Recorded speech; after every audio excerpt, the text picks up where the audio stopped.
Ndizera ko umeze neza, uguwe neza, nshuti mukundwa, amahoro y'Imana aganje umutima wawe. Iyi ni wa mwanya w'ikiganiro ibanga ry'ubutsinzi twama twabashikirije nk'uko mubimenyereye.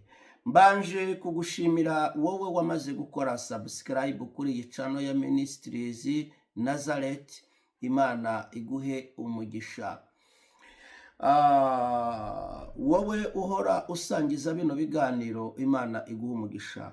Turashimira abantu muhora mubisangiza, inshuti zanyu turababona, abantu mubishyira ku masitati. Imana ibaduhere umugisha. Komeza udutere inkunga yawe kuri uyu murimo mwiza w'Imana turimwo.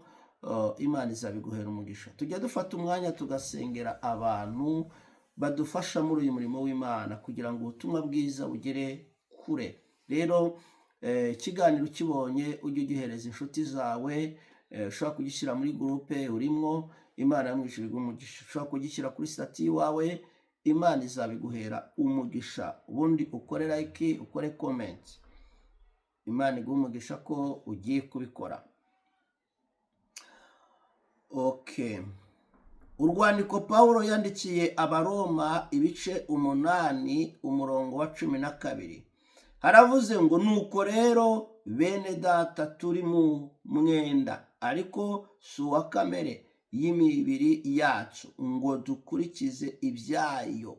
13. Kuko niba mukurikiza ibya kamere y'umubiri muzapfa, ariko nimwicisha umwuka ingeso za kamere muzarama. Abayoborwa n'umwuka w'Imana bose nibo bana b'Imana, kuko mutahawe umwuka w'ububata ubasubiza mu bwoba, ahubwo mwahawe umwuka ubahindura abana b'Imana, udutakisha uti Abba Data. Imana mu ijuru ihabwe icubahiro. Aya ni amagambo Pawulo umuntu w'Imana yarari kubwira iri torero ry'Abaroma cyangwa se aba Baroma yaragezemwo. Arabwira ngo nuko rero bene data turi mu mwenda, ariko si uwa kamere y'imibiri yacu.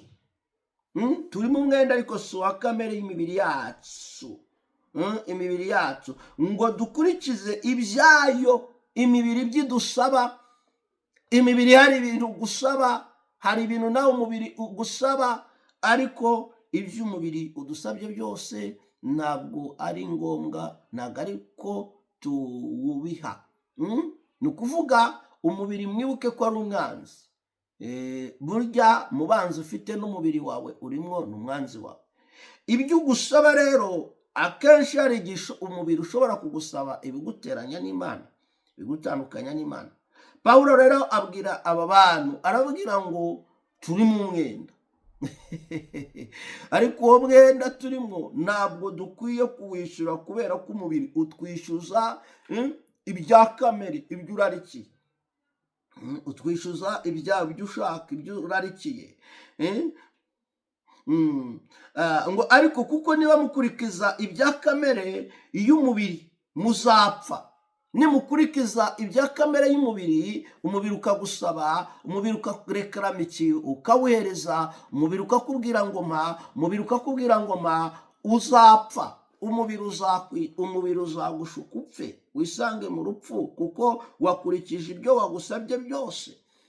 Niyo mpamvu Pawulo yavuze ijambo rikomera avuga ngo maze gukizwa ibyarindamu yanjye nabifashe nk'ubuhombe. Bene data, nagira ngo mbabwire ngo agakiza hari ibintu kadukuraho, hari ibintu kaduhuza. Agakiza hari ibintu katuzinura. Agakiza hari ibintu gatuma duheba, kandi twari tubishaka, umubiri wabitwishyuzaga, ariko agakiza kakukubwira ngo stop.